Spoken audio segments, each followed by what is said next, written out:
సీరియల్లో సినిమాలో నటించాలనుకుంటున్నారా? అయితే వెంటనే మా యాక్టింగ్ స్కూల్లో జాయిన్ అవ్వండి.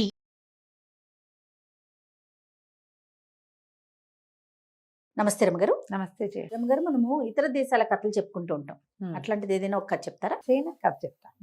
చైనాలోనట టోంగ్ అని ఒక కుర్రాడు ఉండేవాడు. ఏం పేరండి? టోంగ్. టోంగ్. ఈ టోంగ్కి చిన్నప్పుడే తల్లిపోయింది. అయితే తండ్రి కొంచెం పెద్దవాడి, తనకు 18-19 సంవత్సరాలు వచ్చేదాకా ఆ తండ్రి ఇంకో పెళ్లి చేసుకోకుండా ఈ పిల్లవాడిని చక్కగా ఆరోగ్యంగా తెలివిగా కొంచెం ఏదో కొంత చదువు చెప్పి, ఆ కాలంలో అంత చదువేం లేదు, లెక్క డెక్క వచ్చేలాగా అపురూపంగా పెంచుకున్నాడు. ఒక 24-23 సంవత్సరాలు వచ్చేసరికి తండ్రి కాస్త గతించాడు. గతిస్తే వీళ్ళు పేదవాళ్ళు. ఈ అబ్బాయికి తండ్రికి అంత్యక్రియలు బాగా చేయాలని కోరిక. వాళ్ళ లెక్క ఏమిటి, అప్పుడు సమాధి ఒకటి కట్టించి, మంచి పాలరాతి సమాధి కట్టించి అంత్యక్రియలు ఘనంగా చేయటం అనేది ఒక విధానం. తండ్రి రుణం తీర్చుకోవాలంటే అట్లా చేయాలన్నమాట. ఈ టోంగ్కి తండ్రి గతించేసరికి వాడి దగ్గర ఏం పెద్దగా లేదు పాపం. ఓకే. అయ్యో ఇట్లా తండ్రికి ఇంత బాగా చూసుకున్నాడు, వేరే ఇతర స్త్రీ చేతిలో పడితే నేను బాధపడతానేమో పిల్లాడినని నన్ను కష్టపడి పెంచాడు, ఇంత పెద్దవాడిని చేశాడు, ఈ తండ్రి రుణం తీర్చుకోవాలి. డబ్బు ఎట్లా ఏదైనా చెయ్యాలంటే డబ్బేగా ప్రతిదానికిను. బాగా ఆలోచించి టోంగ్ ఏం చేశాడు, అక్కడ ఆ కాలంలో బానిసల్ని కొనటం అనేది ఒకటి పద్ధతి ఉండేది. బానిస అంటే పనిచేసేందుకు ఒక మనిషిని కొనుక్కోవటం. ఈ పని ఒక కుర్రాన్ని కొనుక్కుంటే ఒక 5 సంవత్సరాల పాటు కొనుక్కున్నారనుకో, ఈ 5 ఏళ్లకి వాళ్ళు ఎంత మదుపు పెట్టారో అంత డబ్బు ఇచ్చేస్తే కుర్రాళ్ళని వదిలేసేవాళ్ళు. ఆ 5 ఏళ్ళు వాళ్ళ ఇంట్లో ఉండి వాళ్ళ పనులన్నీ చేసి పెట్టడం. ఇట్లా సంస్థలు కూడా పిల్లల్ని వేరే వాళ్ళకి పనికి పాటకి అప్పచెప్పేవాళ్ళు. అందులో భార్యలుగా కొనుక్కోవటము, దాసదాసీగణంగా పనివాళ్ళుగా, అంటే ఏదైనా ప్రత్యేకమైన ఫ్యాక్టరీల వాళ్ళైతే ఆ పని వచ్చిన వాడిని కూడా ఒక 5 ఏళ్ళు ఆ పార్టీని పెట్టుకునేవాళ్ళు. ఆ డబ్బు ఇచ్చేసేవాళ్ళు మొదట. ఆ డబ్బుతో ఈ పనికి ఏ కుర్రాడైతే వచ్చాడో వాడి కుటుంబానికి అది ఉపయోగపడేది. సంస్థలు కూడా ఉండేవాట. ఓకే. ఈ టోంగ్ ఏం చేశాడు, తనని తను బానిసగా అమ్ముకోవటానికి ఒక రేటు కుదుర్చుకున్నాడు. కుదుర్చుకుని ఆ జనాల్ని అమ్మేది. ఇప్పుడు మనకి ఇక్కడ అడ్డా మీదకి వెళ్తారు, పొద్దుటిపూట కూలీలు దొరుకుతారుగా, అట్లా అక్కడ కూలీలు దొరికే ప్లేస్ ఒకటి ఉండేదట. వీడు తన మెళ్ళో ఒక అట్టకట్టి వేసుకుని నా రేటు ఇంత అని రాసుకున్నాడు. 2-3 రోజుల్లో జనాము ఇంత రేటా, కుర్రాడైతే మాత్రం అని ఎవరు వాడిని పాడుకోవాలి, ఆ రేటుకి తీసుకోరు.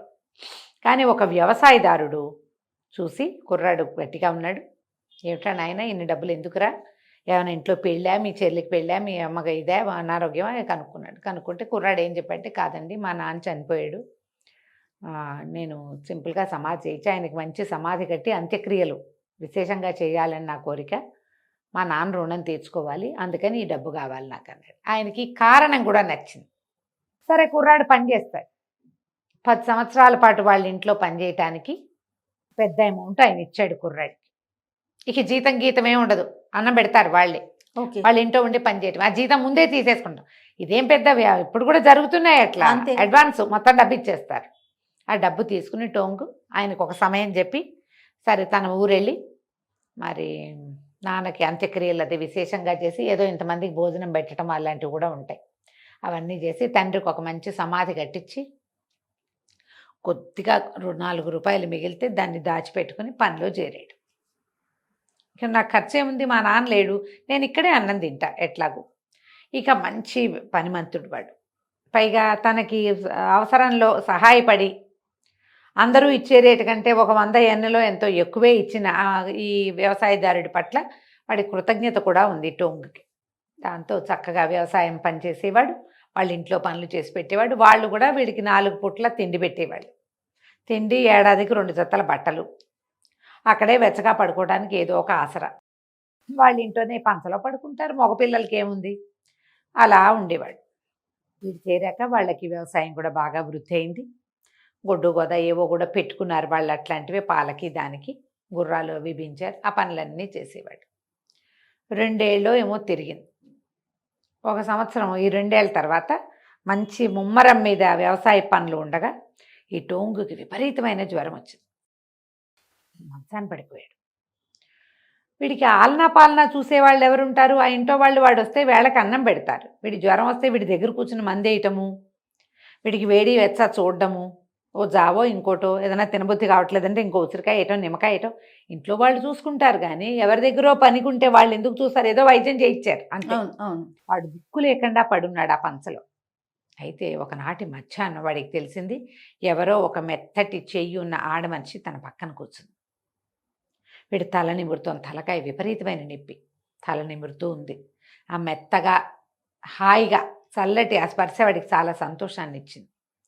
కాసేపటి తలనొప్పి తగ్గి నిద్రపోయాడు. వాడు లేచేసరికి ఆవిడ జావేదో పట్టుకొచ్చి ఇచ్చింది. నువ్వెవరు అన్నాడు.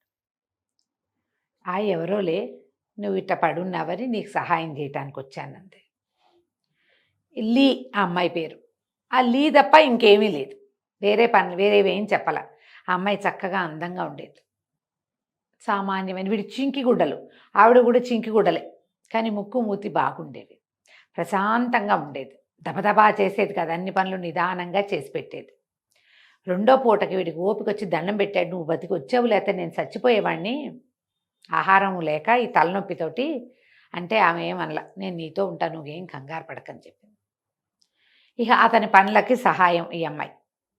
వాళ్ళు ఏం చేశారు, ఈ టోంగుకి ఆ ఇంటిని ఆనుకొని ఒకటి ఇట గుడుసు లాంటిది దింపారు పనివాళ్ళు ఉండడానికి. ఇల్లీ కూడా ఇతనితో పాటే ఉండేది. వాళ్ళు వీడికి అన్నం పెట్టకుండా బియ్యం ఇస్తాం మీరే వండుకోండి అన్నారు. ఆ అమ్మాయి ఏదో వండి పెట్టేది, బియ్యపు జావ చేసి ఇచ్చేది. వీడు పని నుంచి ఇంటికి రాగానే పక్కన కూర్చుని వాళ్ళు ఏం పని చేసావు కనుక్కునేది. మనిషికి తోడు ఎంత అవసరం కదా మరి. ఓ రోజు వండి పెట్టేది. అక్కడి నుంచి రోజులు మెల్లిగా గడుస్తున్నాయి. ఆ అమ్మాయి రకరకాల పనులు చేసేది చేతితోటి, ఏదైనా అల్లేది. ఆ అల్లిన దాన్ని ఇతను సంతకెళ్ళి ఈ మన వ్యవసాయదారుడి వస్తువులు అమ్మడానికి వెళ్ళేవాడుగా, ఈ వస్తువు కూడా అమ్మి డబ్బులు పట్టుకురమ్మనేది. అమ్మి పట్టుకొచ్చేవాడు. ఆ అమ్మాయి ఒక రూపాయి చొప్పున పక్కనకి చేర్చేది. ఎంతో హాయిగా ఉండేది. కొన్నాళ్ళ తర్వాత నువ్వు నాతోనే ఉండు, నువ్వు వచ్చాక నా జీవితం ఎంతో బాగుంటుందని దండం పెట్టాడు ఆ అమ్మాయికి. ఆ అమ్మాయి నేను నీతోటే ఉంటాను, నువ్వేం బెంగపెట్టుకోవద్దని చెప్పింది. హాయిగా ఉండేవాళ్ళు ఇద్దరు. కొన్నాళ్ళ తర్వాత పెళ్లి చేసుకుందాం అనుకున్నారు. ఆ అమ్మాయి కులం గోత్రం తెలీదు వీడికి, ఇల్లు వాకిలి ఏమీ తెలియవు. ఆ అమ్మాయి వచ్చింది ఉంటుంది అంతే. ఆ ఇంటి వాళ్ళు కూడా వాడికి లేని అభ్యంతరం మనకెందుకు, పిల్ల ఏదో వెనకాల పనిచేస్తుంది, వాకిట్లో కోళ్ళు అవి ఉండేవి. ఈ అమ్మాయి వచ్చాక వాళ్ళు గమనించారు, వాళ్ళ కోళ్ళు పెరిగిపోయినాయి, టర్కీ బాతులు ఇవి ఉండేవి అవి పెరిగిపోయినాయి. ఇది సంరక్షణ చేస్తోంది. జీతం ఇవ్వకుండా ఒక మనిషి కుర్రాడికి జీతం ఇచ్చాం, ఈ అమ్మాయికి ఏమి ఇచ్చాం, వాడికి ఇచ్చిన ఆ బుజ్జిగూడులోనే వాడితో పాటు అది పడుకుంటుంది. ఊరుకున్నారు వాళ్ళు కూడా, ఏమనలా. పెళ్లి చేసుకుంటామంటే వాళ్ళు అటాగే పెళ్ళి అయిపోయింది. కలిసే ఉండేవాళ్ళు. ఈ అమ్మాయి అవి ఇవి చేసేది, ఏదైనా పిండి చేసేది, ఏవో రొట్టెలు చేసేది, ఏవో కేకులు చేసేది, బిస్కెట్లు చేసేది, తమకిచ్చిన వస్తువుల్లోనే మళ్ళీ రూపాయి డబ్బులు వెనక్కి వచ్చేది. ఆ వచ్చిన రూపాయితో మళ్ళీ పిండుకొని మళ్ళీ రొట్టెలు చేసేది. అవన్నీ ఈ అబ్బాయి ప్రత్యేకంగా ఏమీ చేసేవాడు కాదు. ఈ వ్యవసాయదారుడి వస్తువులు వెళ్ళినప్పుడే అవి వెళ్ళేవి, ఆ డబ్బులే, ఈ డబ్బులు వచ్చి వీళ్ళ పెట్లో కూర్చునేవి. వాళ్ళు ఏం పెద్ద అభ్యంతర పెట్టలే. కొన్ని రోజుల తర్వాత ఈ అమ్మాయి ఏమంది, ఊరికి కొసగా ఒక పొలం ఏదో అమ్మకానికి వచ్చింది, ఆ పొలం కొన్నాను నీకోసం, మనం ఆ పొలంలో వెళ్ళి ఉందాం అని చెప్పింది. మరి వీళ్ళింటో పను అన్నాడు. ఆ అమ్మాయి ఒక కాగితం చేతులు పెట్టింది. ఇదేమిటి, ఇతను మొట్టమొదటి డబ్బులు తీసుకున్నాడు వీళ్ళ దగ్గర 10 సంవత్సరాలకి ఒక 10,000 రూపాయలు. 5 ఏళ్ళు అయింది ఇప్పటికి, ఇంకా 5,000 కట్టాలి. ఈ 5,000 వాళ్ళకి ఇచ్చేసి నువ్వు మా ఇంట్లో పని చేయక్కర్లేదు అని వాళ్ళు రాసిచ్చిన కాగితం. డోంగ్ ఆశ్చర్యపోయాడు. ఇంత డబ్బులంటే నువ్వే పట్టుకొస్తున్నావుగా అమ్మేసి, నువ్వు పట్టుకొచ్చింది దాచిపెట్టి ఈ డబ్బులైనాయి. వీడికి సేవక వృత్తి నుంచి విముక్తి లభించింది, వీడి సొంతంగా స్థలం ఏర్పడింది. అక్కడికి పోయి ఇక్కడిది కర్రా కంపా కోడి చేసుకుని చిన్న గూడు లాంటిది కట్టుకున్నారు. ఇక్కడే ఉన్నారు. ఆ అమ్మాయి బట్టలు నేసేది, అక్కడ ఏమన్నా కుట్టేది, ఏదో అల్లేది, ఏమిటో వండేది. వీడు వ్యవసాయం పనులు చేసుకున్నాడు. ఇప్పుడు సొంతంగా పొలం వచ్చిందిగా, పొలంలో పండించుకోవటం మొదలుపెట్టాడు. అమ్మాయి ఏం పెద్దగా అరిచి కేకలు పెడుతున్నట్టు ఉండేది కాదు, నిదానంగా నడుస్తూ తిరుగుతూ ఉండేది. చక్కగా పక్కన ఇంకో పొలం వస్తే ఆ పొలాన్ని కూడా కొనుక్కున్నారు. ప్లస్ కనపడుతూ ఉన్నాయి. కొన్నాళ్ళకి టోంగు భార్య లీ గర్భవతి అయింది. ఊళ్ళో వాళ్ళు కూడా ఈ అమ్మాయి కులం ఏమిటి, గోత్రం ఏమిటి, మీ ఆవిడ ఏ ఊరు, మీ అత్తారు ఏ ఊరు అడిగేవాళ్ళు కాదు. ఏదో వాళ్ళకి కలిసింది పోనీలే మనం ఇప్పుడు అట్లా ఊరుకుంటామా? అసలు ప్రధానికి ఈయకలు పీకుతాం. ఎవరితోటో ఎక్కడో కనపడంగానే అవన్నీ మనకు కావాలి. ప్రపంచం అందరికీ కావాలి. ఈ అబ్బాయి ఎందుకు వాళ్ళతో ఉన్నాడు, ఆ అమ్మాయి ఎందుకు వీళ్ళతోటి ఉంది. మన ఇంట్లో సంగతులు ఎవ్వరికీ చెప్పాం. మన ఎవ్వరూ జడ్జి చేయకూడదు. మనం మాత్రం అందరినీ జడ్జి చేస్తాం. ప్రతి వాళ్ళ గురించి మనమే మాట్లాడతాం. ఏదో వాళ్ళ ఇష్టం పోని అనుకునేవాళ్ళు కాదు, అనుకునేవాళ్ళు లేరు ఇప్పుడు. అవును. కానీ మన సొంత విషయం మాత్రం ఎవరు జడ్జి చేయకూడదని చాలా గట్టిగా చెప్తాం మనం. నా విషయం వీళ్ళకెందుకు అనిపిస్తుంది, మాకు చెప్పకూడదు, మమ్మల్ని అడగకూడదు. మనం మాత్రం ప్రపంచం మీద అన్నీ మాట్లాడతాం. అప్పుడు మాత్రం వాళ్ళు అడిగేవాళ్ళు కాదు. కొన్నాళ్ళకి ఈ టోంగు భార్యమై గర్భవతి అయింది కదా, జీవితం చక్క ప్రశాంతంగా, పనులు కొంచెం ఆగినాయి. ఈ అమ్మాయి అల్లకాలు గిల్లకాలు లేవు. కొన్నాళ్ళకి ఆ అమ్మాయి కన్నది. ఒక చక్కటి మగ పిల్లవాడు పుట్టాడు. పిల్లాడు పుట్టాక పొలము పంట ఇంటికి వచ్చింది, పిల్లాడు ఇంటికి వచ్చాడు. ఒకనాటి సాయంకాలం ఆ అమ్మాయి ఏం చేసింది, పిల్లాడు కొంచెం 5-6 నెలలు వచ్చినాయి, ఇతర పదార్థాలు తింటా మొదలుపెట్టాడు.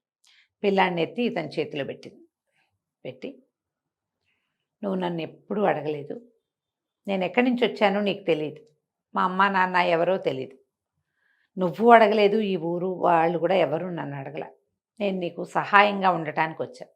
నీ పితృభక్తికి మెచ్చి భగవంతుడు నన్ను నీకు పంపించాడు.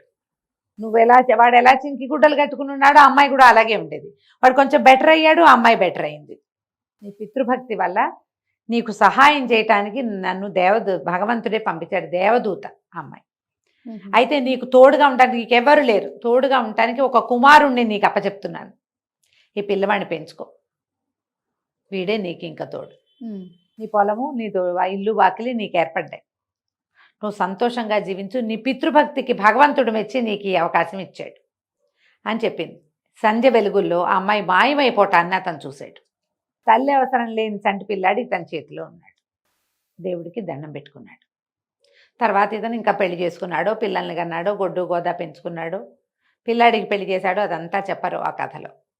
పితృభక్తి ఇలాంటి ఫలితాన్ని ఇస్తుంది. అది మెయిన్ ప్రధానంగా చాలా ప్రధానమైంది అదే. ఎప్పుడు కూడా ఏది మనకి ఇట్లాగా దైవం ప్రత్యక్షమయ్యి దైవదూత వచ్చేసి మన ఇంట్లో కూర్చుని ఇట్లా జరగదు. ఇది కథ కాబట్టి ఇలా కనపడుతుంది. కానీ మనకి అయాచితంగా సహాయం లభిస్తుంది. అసంకల్పితంగా మన పనులు అవుతాయి. మనకి ఎవరో ఒకళ్ళు వస్తారు. అది ఎప్పుడు నీలో సరి అయిన ప్రవర్తన, ధర్మవర్తన, అమ్మా నాన్న పట్ల అభిమానం, మర్యాద, గౌరవం, ఈ జీవితం నాకు వీళ్ళ వల్ల లభించిందనే ఒక ప్రగాఢమైన విశ్వాసం అంటే నీకు సహాయం లభిస్తుంది. భగవంతుడు మెచ్చే గుణం ఇది. ఆ గుణాన్ని మెచ్చి ఇట్లా ఇప్పుడు మనిషిని పంపించక్కర్లా, ఎవరో ఒకళ్ళు వస్తారు. అది కదా, ఆలోచించండి, పెద్దవాళ్ళని గౌరవించండి, ఆటోమేటిక్గా మీకు కావాల్సింది వస్తుంది దాని అంతటా. అది ఇవాళ రాకపోతే రేపు. ఇది టోంగు కొంతకాలం పనిచేసాక వచ్చింది అతనికి. అవును, వెంటనే ఊడిపడిపోదు. ఆకాశం నుంచి నిన్ను పరీక్షిస్తాడు భగవంతుడు. నీ పరీక్షాకాలం పూర్తయి నువ్వు పరీక్షకి నిలబడితే నీకు రావాల్సిన సహాయం, నీకు కావాల్సింది కాదు, రావాల్సిందే నీ దగ్గరికి వస్తుంది. చాలా బాగుంది. మన ఇంటికి. రైట్ గారు, నమస్తే. నమస్తే.